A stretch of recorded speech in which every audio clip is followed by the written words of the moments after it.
Hi friends, good evening. जैसा कि आपने थंबनेल पे देखा, इस वीडियो में हम क्या डिस्कस करने वाले हैं, एसबीआई का जो रिजल्ट आया है एंड अब आपको इंटरव्यू और ग्रुप डिस्कशन की तैयारी करनी है। तो ग्रुप डिस्कशन का एक सेपरेट वीडियो हम बना रहे हैं जिसमें आपको ये गाइड करेंगे कि ग्रुप डिस्कशन में कैसे करना है, क्या चीजें आपको ध्यान में देना है। इस पर्टिकुलर वीडियो में हम सिर्फ डिस्कस करेंगे किसके बारे में, इंटरव्यू की तैयारी कैसे करें और हमारे साथ मॉक इंटरव्यू प्रोग्राम में आप कैसे जुड़े, right. But most important part इस वीडियो से थ्रू मैं ये डिस्कस करूंगा कि what are the things that you should prepare, जिनका भी मेंस में क्लियर हुआ है। All the best, you have done a wonderful job. Now the third step is to clear the interview. लेकिन इंटरव्यू देखो क्या है, इंटरव्यू आपके बारे में ही है, लेकिन कई बार ना हम हमारे बारे में जानते तो हैं लेकिन उस चीज को हम वर्ड्स में किसी को बता नहीं पाते, राइट। सो ये कैसे बताना है, उसको सारा चीज को हम इस छोटे से लेक्चर से करते क्या, डिकोड। तो शुरू करते हैं friends. Very good evening and welcome to IXMB। अभी सबसे पहले मैं आपको एक टास्क दूंगा और आपको यह बताऊंगा कि कौन है हमारे पैनल मेंबर में। तो देखो, हमारे इंटरव्यू पैनल में एक आभा आनंद मैम है जो कि ex GM Union Bank of India and to be very precise, ये मैम आभा आनंद मैम खुद IBPS जो इंटरव्यू पैनल था उस मेंबर में थी, right. So that is the level of things that we are giving. और डॉक्टर संजीव शर्मा है जो कि ex CGM RBI, Sushil Gagade sir ex manager RBI, and then all you can see RBI से और भी दो लोग हैं, शंकर नटराजन सर एंड चक्षु मिराकुर सर एंड अरुणिमा मैम है CDB से। और बाकी सब लोगों का प्रोफाइल देख सकते हैं। ये सारे लोग हमारे कोर्स के इंटरव्यू पैनल में रहेंगे, who would guide you, means who have prepared the entire course material, पहला चीज। सेकेंड चीज, all this member would be there in the panel, right? So if you have any doubts regarding this, you can call in this number। अभी यहां पे ना मैं आपको एक चीज बताता हूं। देखो, इस वीडियो में मैं जो भी डिस्कस करूंगा रिगार्डिंग इंटरव्यू, आपको करना क्या है, आपको कमेंट सेक्शन में जाके अपना इंट्रोडक्शन लिखना है। अगर आपको अपना रियल नाम उसमें नहीं बताना है, आप अपना रियल नाम उसमें मिस्टर एक्स या मिस एक्स करके आप लिख सकते हो, right. Because many of you hesitate to tell, right. आपको जो लगता है आप लिखो। Let's see how things come up. मैं खुद ही रिस्पॉन्ड करूंगा उन कमेंट्स को। शुरू करते हैं वीडियो और समझते हैं इंटरव्यू का स्ट्रक्चर क्या होता है। Structure of the interview. तो देखो, एक इंटरव्यू का स्ट्रक्चर ना तीन पार्ट में मैं इसको बोलूंगा। एक पार्ट होता है subject related, that is technical भी बोला जाता है उसको। एक होता है HR रिलेटेड, जो दूसरा नाम है बायोडेटा रिलेटेड, मतलब आपने अपने बायोडेटा में जो भी लिखा है, आपका प्रोफाइल जो भी है, आपका ग्रेजुएशन जिसमें भी है, उससे रिलेटेड जो सवाल, आपके लाइफ से जुड़ा जो सवाल, वो यहां पार्ट पे आएगा। एंड उसके बाद आएगा ऑर्गेनाइजेशन या बैंक रिलेटेड, राइट। मतलब जिस ऑर्गेनाइजेशन का इंटरव्यू, मतलब SBI का इंटरव्यू आप दोगे तो SBI के बारे में सवाल, SBI से related current news, related reports, तो ये सारा चीज इसमें पूछेगा। अब मैं आपको एक एक करके बताता हूं कि सवाल कैसे आएंगे और कैसे वो सवाल आपसे पूछेंगे। नेक्स्ट इस पे हम समझते हैं ये जो सब्जेक्ट रिलेटेड या टेक्निकल राउंड है, इसमें कैसे सवाल आते हैं। एक तो पूछेगा आपका एजुकेशनल बैकग्राउंड और ये आपको पूछेगा क्या, ट्रेंडिंग टॉपिक्स। तो देखो, यहां पे समझने वाली बात है, ये जो ऑर्डर मैंने लिखा ना, जरूरी नहीं है कि इसी ऑर्डर पे आपका इंटरव्यू शुरू हो। ऐसा हो सकता है कि जो पैनल मेंबर हैं, आपका बायोडाटा पढ़ के आपको ये सवाल पूछे, इंट्रोड्यूस योरसेल्फ। और ये भी हो सकता है, लेट्स से आप कानपुर के रहने वाले हो, ठीक है, आपको कानपुर के बारे में कुछ लिख पूछ देंगे। आप दिल्ली के रहने वाले हो, आपको दिल्ली के बारे में पूछ लेंगे। आप कोलकाता से, आपको ये पूछ लेंगे what is the famous in Kolkata. आप नॉर्थ ईस्ट से हो, आपको ये पूछ लेंगे what is famous in north east, right. तो मतलब वो कहीं से भी शुरू कर सकते हैं, it is up to them. लेकिन आपको ये तीन चीजों के बारे में पता होना चाहिए और इस तीन चीजों में क्या क्लासिफिकेशन है और कैसे आपके आंसर्स को स्ट्रक्चर करना है। तो जो subject related and technical related है, एक तो योर एजुकेशनल बैकग्राउंड सब्जेक्ट। ऐसा हो सकता है कि आप इंजीनियर हो लेकिन आप बैंक की तैयारी कर रहे हो, ठीक है, मतलब आपने ये एग्जाम क्लियर किया है। तो आपको ये सवाल पूछ सकते हैं कि आपका जो इंजीनियरिंग बैकग्राउंड है वो बैंक में क्या मदद करेगा। तो ये सवाल आपका ये टेक्निकल राउंड में नहीं आएगा, आपको वो क्लासिफिकेशन भी समझ में आना है ताकि आपको जवाब फॉर्म करने में आसानी हो। वो आपका एचआर रिलेटेड या बायोडेटा रिलेटेड आ जाएगा। यहां से आपको किस तरीके का सवाल पूछा जा सकता है, लेट्स से जो पैनल मेंबर में कोई एक मेंबर होगा वो भी इंजीनियरिंग बैकग्राउंड से, ऑल्दो वो बैंकिंग वेटरन है, right, they are working in the banking sector, they have huge experience, but उनका भी ग्रेजुएशन या पोस्ट ग्रेजुएशन कहीं ना कहीं इंजीनियरिंग है, ठीक है। तो वो आपको इंजीनियरिंग रिलेटेड सवाल पूछ सकते हैं। लेट्स से वो आपको पूछ लेंगे किरचॉफ लॉ के बारे में, न्यूटन थर्ड लॉ के बारे में पूछ लेंगे, बड़ा बेसिक से सवाल। Just they want to understand how you can respond, that's it. देखो, interview is not a test of your knowledge, आपके नॉलेज के लिए इंटरव्यू है ही नहीं।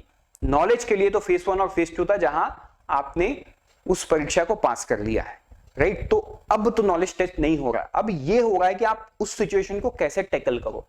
अगर आपको जवाब नहीं भी आता तो आप कैसे उसको कामफुली टैकल करो और नेक्स्ट जवाब के लिए रेडी हो जाओ। कई लोगों को क्या रहता है ना, एक जवाब नहीं आता उसके बाद फिर वो एक डर सा आ जाता है मन में, ये सबकॉन्शियस माइंड में वो कंटिन्यू घूमता है, यार मुझे तो आंसर का जवाब ही नहीं आया, अब क्या होगा। तो वो डर की वजह से आपका अगला सवाल जो कि बहुत अच्छा जा सकता है वो भी बिगड़ जाएगा, right. So you will have to understand that fact as well. अब इसका मतलब एकदम ही ऐसा नहीं है कि आप अपने इंजीनियरिंग की बुक्स लेके बैठ जाओ और देखने लगो कि कहां पे क्या है। वो कंप्लीटली बेसिक चीज है, आपने अच्छे से की है तो आपको पता होगा वो चीज, डोंट वरी अबाउट इट। यहां पे बस मैं आपको बता रहा हूं कि एक आध सवाल रह सकता है, अगेन कंडीशनल नहीं भी रह सकता है।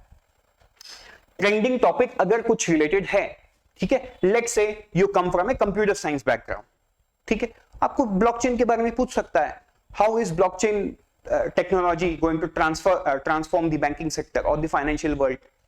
तो आपको टेक्नोलॉजी के बारे में पता होना चाहिए, not the entire thing, basic चीज पता होना चाहिए। आप बता सकते हो कि वो लेजर सिस्टम में है, डीएलटी को फॉलो करता है, वहां ब्लॉक्स होते हैं, डेटा स्टोरेज किसी भी ब्लॉक में हो सकता है, इसीलिए हमेशा वो यूनानिमस होता है, डेटा चोरी करना ऑलमोस्ट नेग्लिजिबल है, वहां से डेटा थेफ्ट नहीं होगा, hence it is most secured and more private, हो गया, that is how it is going to help. आपको बेसिक से ही जवाब देना है, अनलेस देखो उनका अगला सवाल हमेशा डिपेंड करेगा कि आप कैसे उसका जवाब देते हो, करेक्ट। तो आपको ना सवाल का जवाब भी बहुत बेसिक रखना है, अनलेस जो सवाल है वो खुद में ही बहुत टेक्निकल है, उनका एक्सपेक्टेशन यही है कि आप उसके टेक्निकलिटीज बताओ तो ही उसमें घुसना है, नहीं तो नहीं घुसना है, राइट। तो ये हो गई पहले वाले की बात। अगर मैं दूसरे वाले में जाऊंगा तो क्या है, एचआर एंड बायो रिलेटेड। देखो यहां पे भी मैं आपको बताऊं, सवाल कई तरह का होता है। मतलब मैंने तो शुरू में क्या बोला था, आपको सवाल यही पूछ सकता है कि इंट्रोड्यूस योरसेल्फ। इंट्रोड्यूस योरसेल्फ मतलब you can tell multiple things. अपना नाम से शुरू करो, अपना बायोडेटा मतलब अपना कहां जन्म लिए हो, अपना स्कूलिंग के बारे में थोड़ा सा बेसिक एक दो लाइन बताओ, आपकी ग्रेजुएशन आपने कहां से कंप्लीट की, उसके बाद आप कहीं काम किए तो उसके एक्सपीरियंस शेयर करो, आपका हॉबी के बारे में शेयर करो, अपने फैमिली के बारे में शेयर करो। मतलब it's a broad horizon to show your personality. So don't get into those things, आप अपने पर्सनैलिटी को दिखाओ वहां पे। अगर आपने ऐसा मत बताओ कि मैंने कॉलेज में, लेट्स से मैंने तो बीटेक किया है, अगर आपके कॉलेज लाइफ में कोई लीडरशिप पोजीशन पे आप थे, वो चीज को हाईलाइट करो। आपने कोई फेस्ट ऑर्गेनाइज किया है कॉलेज पे, राइट, या कॉलेज पे आपने इंटर कॉलेज कंपटीशन जीता है, तो while during my graduation I von this one in this years, highlight करो। उससे आपका पर्सनैलिटी बाहर आ रहा है ना, आपका पर्सनैलिटी बाहर आना चाहिए। आपने ग्रेजुएशन किया है तो उनको भी पता है, लेकिन यहां पे सवाल कई तरह का हो सकता है। एक तो इंट्रोड्यूस योरसेल्फ मतलब सीधा सिंपल जवाब है इसका। एक सवाल ये है, tell me something about yourself which is not there in your CV. ये कॉम्प्लिकेटेड हो जाता है, इसकी तैयारी आपकी करने की जरूरत है, बिकॉज आपने सीवी में जो लिखा है वो आपको नहीं बताना है। आपका सीवी उन्होंने अच्छे से पढ़ लिया है, अब आप बताओगे। हाँ, एक आध बात अगर कभी वो हो जाता है, बट डोंट गेट वरी कि कुछ निकल गया, आई कम फ्रॉम सो प्लेस, वो तो लिखा हुआ है, डोंट वरी अबाउट इट, एक आध चीज मैनेजेबल है। लेकिन उसमें भी ना अपना नाम, अपना ग्रेजुएशन, आप कहां से आते हो, आपका हॉबी क्या है, ये सब मत बताने लगो, क्योंकि वो तो ऑलरेडी आपके सीवी में आपने लिख दिया है। तो ट्राई ये करना है कि सीवी में जो नहीं है वो बताना है, ठीक है। आपके पैशन के बारे में बताओ, आपके गोल्स के बारे में बताओ, short term goals, long term goals, ऐसे आप चीजों को, या अगर आप कहीं काम करते हो तो आपका क्या है कि आप क्या करते हो काम, वो कैसे वैल्यू एडिशन है आपके लाइफ में, उससे आपने क्या सीखा, ये सारा चीज बता दो in next 1 to 60 to 90 seconds, enough. तो आप कितने अच्छे तरीके से प्रेजेंट करते हो। तो एचआर रिलेटेड, बायोडेटा रिलेटेड में आपको क्या क्या पूछेगा, आपको बायोडेटा के बारे में पूछ सकता है, आपको हु आर यू, आप कौन हो, ये पूछ सकता है। इसमें ऐसा भी सवाल पूछ सकता है कि आपके फ्रेंड्स आपके बारे में क्या बात करते हैं आपके पीठ पीछे, आपको क्या लगता है, ऐसे सवाल भी पूछा जा सकता है। इसमें ऐसे सवाल भी पूछा जा सकता है अगर आपके फ्रेंड्स को, लेट्स से आपका जो बेस्ट फ्रेंड है, लेट्स से उसका नाम आदित्य है, ठीक है, सपोज करो, अगर मैं जाके आदित्य को पूछूं आपके बारे में 2 नेगेटिव बातें बताए, तो वो क्या बताएगा। मतलब see, you have to give answer from somebody else perspective. आप अपने आप को कितना बेहतर जानते हो, राइट, ये आपसे पूछना, डायरेक्टली नहीं, इनडायरेक्टली। तो इससे क्या, आपका पर्सनैलिटी बाहर आता है, and that is what they जज, ठीक है। हॉबीज के बारे में आपका, क्योंकि हॉबीज ना कई तरीके के हो सकता है, आप हॉबीज को आपको कुकअप नहीं करना है, हॉबीज जो जेन्युइन है वो जेन्युइन है, आप बता दो। Question related to your state, district, place, आप जिस जगह से आते हो, लेट से आप झारखंड से आते हो, आपके झारखंड के रूरल ट्राइब के बारे में पूछ सकते हैं, झारखंड में जो कुछ दिन पहले एक छोटा सा पॉलिटिकल क्राइसिस आया था उसके बारे में पूछ सकते हैं, राइट। तो आपके स्टेट के बारे में आपको थोड़ा बहुत नॉलेज होना चाहिए, ठीक है। नेक्स्ट इज कॉलेज रिलेटेड, आपके कॉलेज में आपको मतलब आपने क्या एक्स्ट्रा करिकुलर एक्टिविटीज किया, वो सारा रिलेटेड कुछ, ठीक है। तो ऐसे व्हाई ओनली यू, यहां पे सवाल ले सकता है, आपको ही हम बैंक में क्यों सेलेक्ट करें, why we would select you, ठीक है। तो यहां पर आपको बहुत टैक्टफुली जवाब देना होता है। कई लोग क्या बोलते हैं, because I am best suitable for the job, I am honest, I am hard working, I am a quick learner. देखो ये बेसिक जवाब है, सुन सुन के वो पक गए। हर कोई है, जो भी कैंडिडेट फेस टू क्लियर करके आया ना, believe me, everyone is hard worker, everyone is quick learner, everyone is सब कुछ है, लेकिन वो नहीं होता। अब ट्रांसफर रिलेटेड डेटा भी यहां पे पूछा जा सकता है कि आप एक सर्टेन स्टेट से हो, let's say you were born and brought up in Delhi, but आप बैंक की नौकरी कर रहे हो तो आपको पोस्टिंग तो रूरल इंडिया में मिलेगा, तो how would you survive in the rural India. तो आपको टैक्टफुली जवाब देना है कि हाँ, आप आते हो दिल्ली जैसे शहर से, राइट, मुंबई जैसे शहर से, but still you are best suited for this job because of so reason, because of so reason you can connect to the people, how you can help them। तो ऐसे जवाब आपको देना पड़ेगा, ठीक है।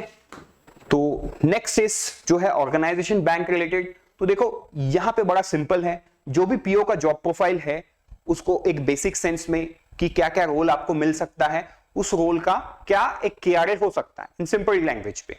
दूसरा ये है एसबीआई एज एन ऑर्गेनाइजेशन के बारे में आप कितना जानते हो, एसबीआई रिलेटेड कुछ करंट अफेयर्स, वो सारा चीज आपको समझ लेना है, राइट। तो दैट इज इंपॉर्टेंट। अब with this we are done, but let me remind you, मैंने आपको जो भी चीज बताया ना, ये सारा चीज हमारे कोर्स में हमने प्रोवाइड किया है। और जो लास्ट वाला पोर्शन था जहां पे मैंने बताया SBI related, so SBI related last 6 month का news, reports, everything is there in our course. So if you have any doubt, you can call in that number. So मिलते हैं किसी दूसरे वीडियो में। Till then, unfold your potential and all the best for all the exams you are preparing. And always remember, IXMB helps you 50% faster for your preparation. So thank you.